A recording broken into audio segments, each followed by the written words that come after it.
Bonsoir à toutes et à tous. Demain après-midi à 15h30, encore un très gros match, un très gros morceau pour vos joueurs à François Sarrat. Un seul objectif, la victoire face aux Gersois de l'AS Florence avant d'attaquer les phases finales. Vos espoirs ouvriront le bal à 13h30 pour affronter le Sporting Club Groyetois. Pour en discuter et surtout décrypter ces deux rencontres, bienvenue dans Jour de match CAL enregistré dans les studios de Chloé Productions. Émission en partenariat avec les enseignes de la zone commerciale de Cap-Verne et la société Bajon-Andrès. Au menu de votre émission d'avant-match, 3 invités, Luc Girardin, co-gérant de la société Bajon-Andrès, l'un des deux partenaires de ce match. Bernard De Giusti, l'entraîneur de Florence, qui nous confiera son sentiment sur la saison de son équipe gersoise. Et enfin, nous terminerons avec Sébastien Petitgiani, ancien deuxième ligne du club et désormais entraîneur des avants de l'équipe première. Démarrons l'épisode 16, saison 2, avec Luc Girardin, le co-gérant de la société Bajon-Andrès. Le deuxième partenaire de cette rencontre, Cercle Amical Lannemezanais AS Florence Rugby, est la société Bajon-Andrès, basée à Lannemezan et Montrégeau. Et je suis ravi d'accueillir ici en plateau l'un des co-gérants, Luc Girardin. Bonjour Luc. Bonjour Romain. Alors Luc, rappelez-nous un peu vos liens, vous et votre société, avec le monde du rugby. Bajon-Andrès, les liens avec le rugby dans les Hautes-Pyrénées. La société a été créée sur Tarbes dans les années 60. Donc, on est partenaire historique du rugby sur Tarbes. Et nous, quand nous avons repris l'entreprise en 2015, nous avons souhaité devenir partenaire du Stade Bagnéret dans un premier temps parce que pour nous, l'activité, c'est tout le territoire et c'est toutes les Hautes-Pyrénées. Et il y a maintenant 1 an et demi, nous sommes implantés à côté de Montrégeau, à Ausson, et donc c'est à ce titre que nous avons pris contact avec les dirigeants du CAL pour devenir partenaire naturellement du CAL. Voilà. Justement, est-ce que c'est important pour vous d'être partenaire d'une équipe sportive? Vous l'êtes bien sûr à plusieurs niveaux, mais dans ce beau et nouveau championnat de National 2, j'imagine que c'est pour vous aussi une fierté. Oui, c'est une fierté parce que les Hautes-Pyrénées, c'est une terre de rugby. On a eu des équipes vraiment au plus haut niveau. On a été champion de France. On est aussi une terre d'internationaux. Et donc, pouvoir participer au soutien de clubs à ce niveau, là, et notamment Lannemezan en National 2, c'est évidemment une fierté. Alors, même si le logo, les couleurs et de nom, tout le monde connaît un peu Bajon-Andrès, pouvez-vous un peu représenter votre entreprise et vos activités? Donc Bajon-Andrès, nous sommes installateurs en génie électrique et en génie climatique. Donc génie électrique, tout ce qui est courant fort, courant faible, génie climatique, chauffage, plomberie, climatisation, ventilation.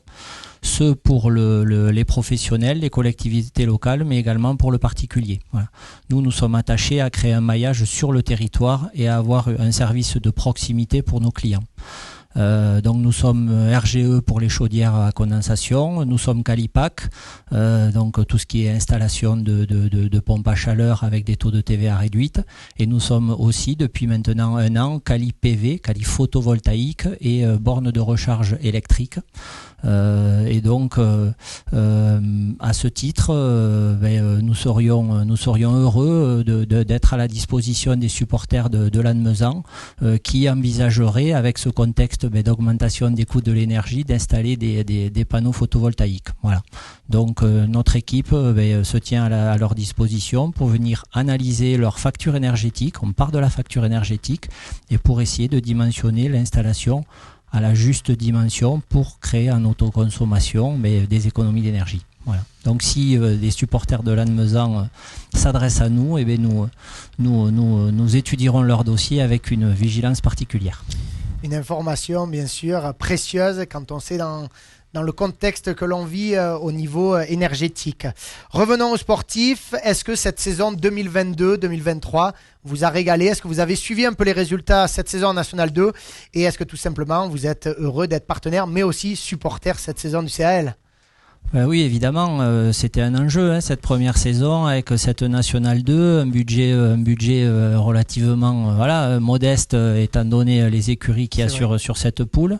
Et puis on voit que le CAL a performé avec notamment ce combat à distance avec cette équipe florentine entre la 4e et la 6e place toute la saison. Et je vous avoue que quand le calendrier est sorti, moi qui suis originaire du Gers et né à Lectoure, j'ai ciblé très rapidement ce match-là et je suis très heureux que ça soit finalement une finale entre Florence et nous pour cette 5e place. Donc très heureux de cette saison.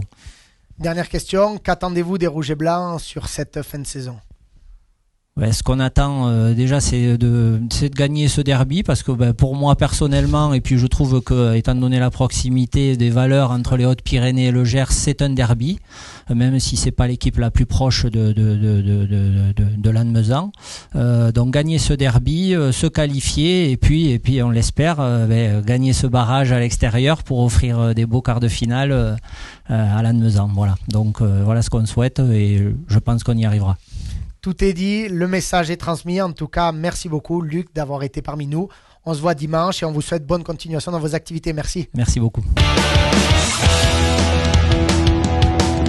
Avant d'aller échanger avec les deux entraîneurs des avants de chaque équipe, Bernard de Justy côté Florence et Sébastien Petit-Gianni côté Lannemezan, intéressons-nous en détail aux résultats de nos deux équipes, des équipes du CAL et de Florence. Commençons avec les visiteurs. Alors Florence, lors de son dernier match, s'est imposée d'une courte tête, 24-23 face à l'Anglette Olympique. Et les trois précédents matchs face à Tyros, face à Périgueux à domicile et du côté du bassin d'Arcachon, 3 défaites de suite qui avaient fait assez mal à cette équipe gersoise. Du côté de en février, le 19 février, il s'était imposé face à Niort sur le score de 30-25.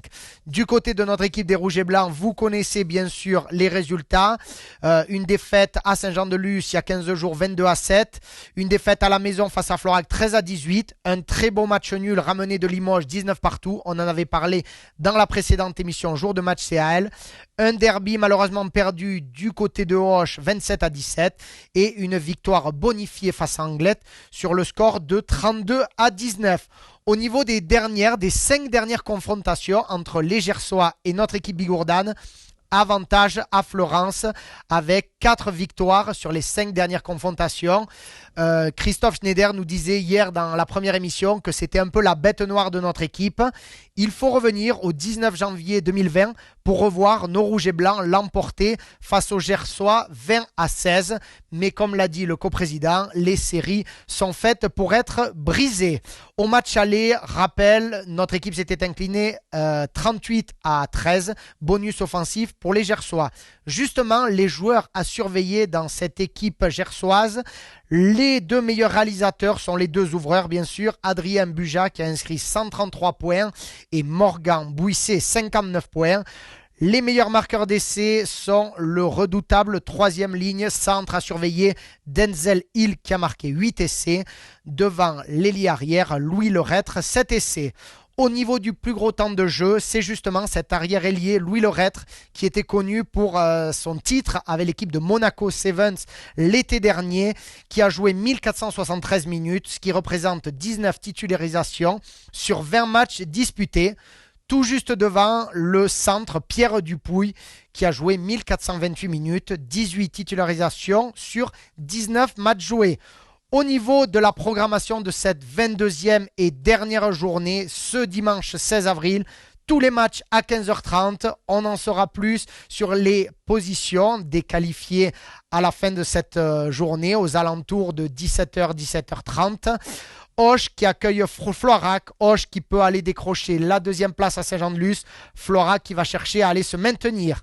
Limoges et Saint-Jean-de-Luz qui doit à tout prix au moins prendre un point pour se conserver cette deuxième place juste derrière Périgueux. Lannemezan-Fleurance, vous l'avez compris, le duel pour la 5e place, peut-être la 4e, mais avec des si. Anglet qui devra à tout prix gagner pour espérer se maintenir dans cette Nationale 2 face à Marmande. Tyros n'a plus rien à jouer, mais voudra finir la saison de la meilleure des manières à ce niveau face à Niort, qui lui aussi doit prendre au minimum un point pour conserver sa 4e place. Enfin, Périgueux n'a rien à jouer si ce n'est préparer ses phases finales. Enfin, le bassin d'Arcachon n'a besoin que d'un seul petit point pour être sûr de se maintenir à ce niveau. Comme lors de chaque émission, nous allons prendre la température et cette fois-ci, nous partons dans le Gers du côté de Fleurance avec l'entraîneur des avants, Bernard De Giusti. Bonjour Bernard. Bonjour. Alors Bernard, très simplement, comment jugez-vous votre saison? Êtes-vous dans les objectifs fixés?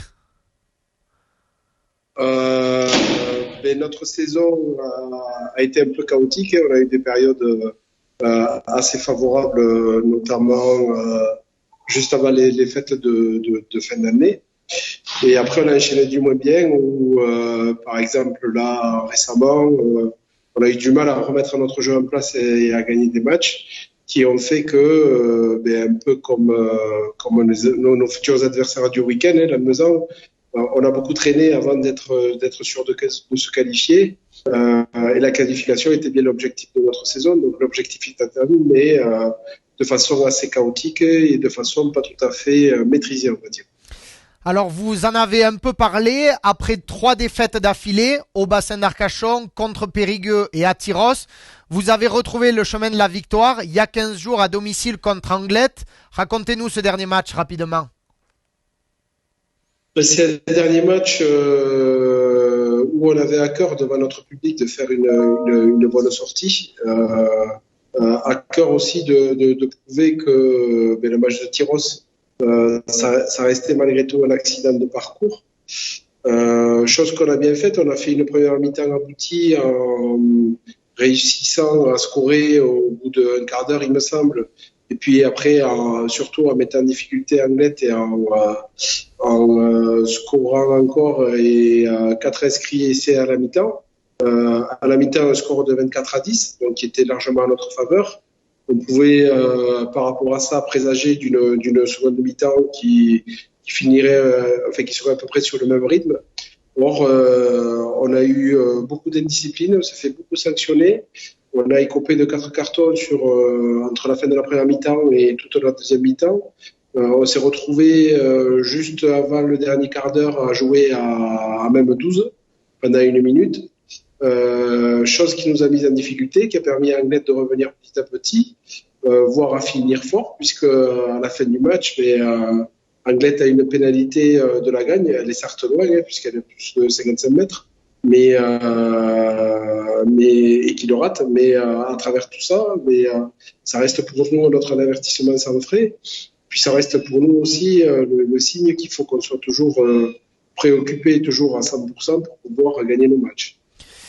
Au match aller face à Lannemezan, vous aviez réalisé un coup énorme en disposant de nos joueurs du CAL 38-13, bonus offensif en prime.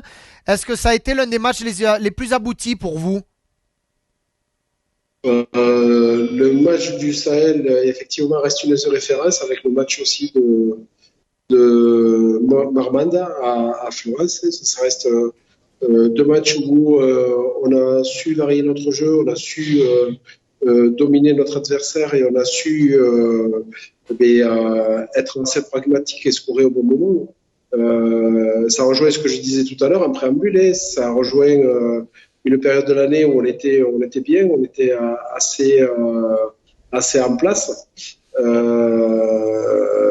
Chose qu'on essaye de perdurer à Florence, mais qui est bien difficile à concrétiser cette année, puisque, comme j'ai dit tout à l'heure, des fois, de par nous-mêmes, de par nos comportements, on se met en difficulté, et du coup, on met en difficulté le rendement de l'équipe, et du coup, on se laisse grignoter, on se laisse prédisposer à nos adversaires à pouvoir revenir et à égaliser, voire à nous dépasser. Dernière question, dimanche c'est le dernier match de la phase régulière, après il y aura les phases finales. Quels sont vos objectifs et comment voyez-vous votre fin de saison? Alors, comme je l'ai dit encore une fois, effectivement, on est qualifié depuis le week-end dernier, depuis le match d'Anglet. Donc notre objectif, il a un petit peu changé. Maintenant, ça reste de se servir du match de Lannemezan pour être un petit peu le tremplin de notre match de barrage, puisque on est dans la quasi-certitude de faire un match de barrage à l'extérieur maintenant. Donc du coup, ce match de Lannemezan va être une remise en forme pour nous, va être un test aussi puisque Lannemezan a au moins un paquet d'avant et un 8 de devant qui est très conquérant et qui est assez massif et qui ressemble un petit peu à ce qui se fait au niveau de la poule 1, donc de l'autre côté. Donc pour nous, ça va nous servir de test et de révélateur pour le match de barrage futur qu'on aura mais face à on ne sait pas qui, puisque de l'autre côté, c'est très serré pour la qualification. C'est très serré aussi pour les qualifications directes. Donc on sera visé, tout comme la Lannemezan, à la fin de notre match pour savoir contre qui on tombera. Mais comme je l'ai dit, ça risque d'être à l'extérieur, ça risque d'être difficile.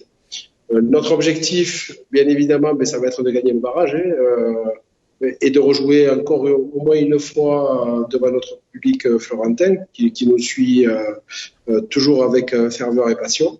Et ça sera un bon aboutissement de cette première année de National 2 où effectivement le niveau de la compétition monte puisque par rapport à l'année dernière on trouve que les matchs sont beaucoup plus homogènes et la qualité des équipes est montée de gamme et de niveau aussi, qui fait que on est obligé d'être rigoureux et d'être sérieux tous les matchs pour pouvoir arriver et atteindre nos objectifs.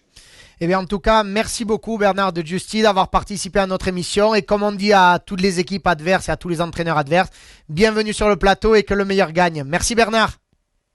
Merci, à dimanche. Dernière rubrique infirmerie, avec bien sûr la complicité d'Alexandre Pratt, le responsable de la cellule médicale du club. 2 blessés de longue date, Adrien Rabi, le deuxième ligne qui s'est fait les croisés, vous vous en rappelez, on en avait parlé durant plusieurs émissions en tout début de saison, poursuit sa rééducation, il sera forfait bien sûr jusqu'à la fin de la saison, tout comme Dorian Lucie qui a subi une fracture du tibia en janvier dernier. On leur souhaite bien sûr une très bonne fin de rééducation et de se préparer très fort pour préparer la saison prochaine. Au rayon des bonnes nouvelles, et il y en a, Thomas Camille qui s'était fait les ligaments croisés postérieurs ainsi que Mathieu Ducot blessé aux deux qui sortent de longues blessures ont déjà repris avec les espoirs et ils postuleront tous les deux dans l'effectif première ou espoir pour le week-end qui arrive, tout comme Pierre Belzens qui est remis de son entorse à la cheville. Sinon, RAS, tous les joueurs sont à la disposition des staffs de l'équipe espoir et de l'équipe première. Terminons cette émission consacrée à Florence en allant discuter avec l'entraîneur des avants, Sébastien Petitgiani. Terminons cette émission avec l'entraîneur des avants, Sébastien Petitgiani, qui est au club depuis 2-3 ans, entraîneur du club depuis 2-3 ans. Bonjour Sébastien. Bonjour Romain. Alors justement, cette saison, elle a démarré avec un nouveau duo d'entraîneurs. C'est Samuel Bretous qui t'a rejoint. Comment ça s'est passé un peu cette union entre vous? Comment vous avez appris à vous connaître et finalement, quel est le bilan de votre duo d'entraîneurs? Bon, mais déjà Sam, je le connaissais un peu, donc du coup, ça a facilité l'entente. Bon, après la venue de Sam, je vais pas te cacher, ça a été notre gros point fort, oui. Gros point fort. Au-delà des qualités de notre groupe rugbyistique et humaine, Sam nous a amené son côté stratégique qui nous a amené ce plus et qui nous permet de faire une très belle saison. Et au-delà du très bon entraîneur que c'est surtout un mec en or apprécié par tout le monde. Donc la venue de Sam, c'est vraiment un gros point positif et je me cache pas en disant que c'est en partie grâce à lui qu'on en est là, quoi. En tout cas, ce qui se murmure aussi, c'est que vous êtes très complémentaires dans votre fonction de travailler, dans votre relation avec le groupe. Et comme tu dis, je pense que les résultats et l'emprise sur le groupe et la bonne ambiance, ça y joue aussi. Oui, ça y joue énormément. Mais tu connais un peu le local. Et voilà, donc le groupe, il a besoin de vivre humainement, de bien s'entendre avec les entraîneurs. Et là, disons que c'est le cas. Sam nous amène à cette rigueur tout en étant à côté quand l'entraînement est fini ou que les matchs sont finis.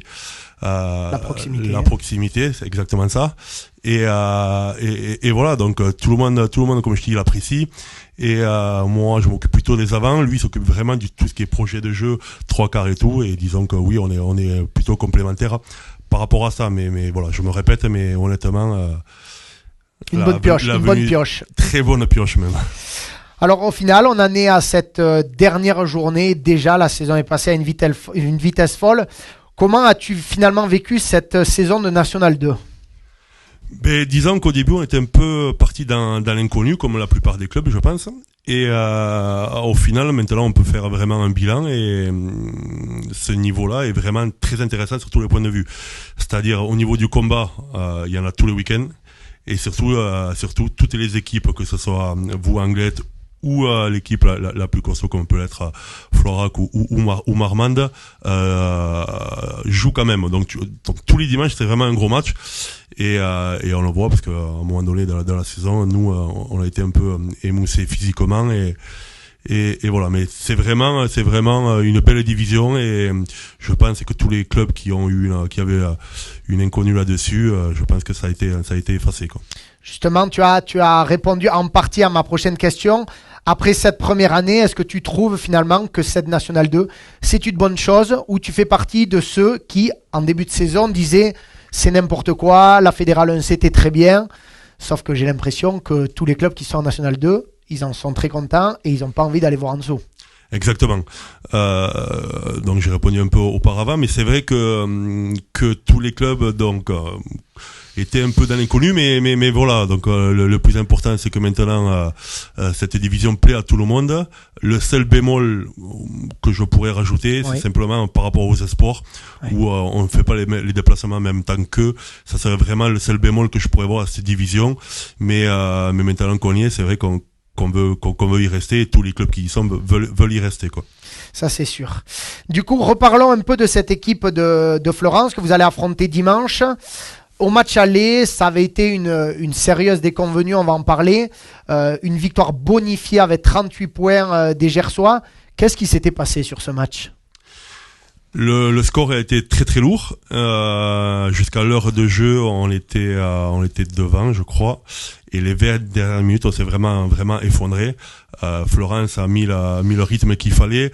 Nous, sans se cacher, notre banc a pas fait l'effort nécessaire pour qu'on puisse repartir avec les 4 points. Et Florence en a profité et reparti donc a gagné avec le point de bonus offensif. Voilà, on avait pris une belle gifle, mais surtout ce qui nous avait déplu avec Sam, je me rappelle, c'est l'état d'esprit des 20 dernières minutes. Donc ce week-end, on saura quoi le rappeler. Vous êtes prévenus. Est-ce que vous abordez ce match de manière vraiment revancharde par rapport à ce score lourd ou pas spécialement? C'est un match à domicile, à gagner, bien finir la saison régulière avec une victoire, ou est-ce que quand même vous l'avez quand même un peu derrière la tête? Ouais, honnêtement.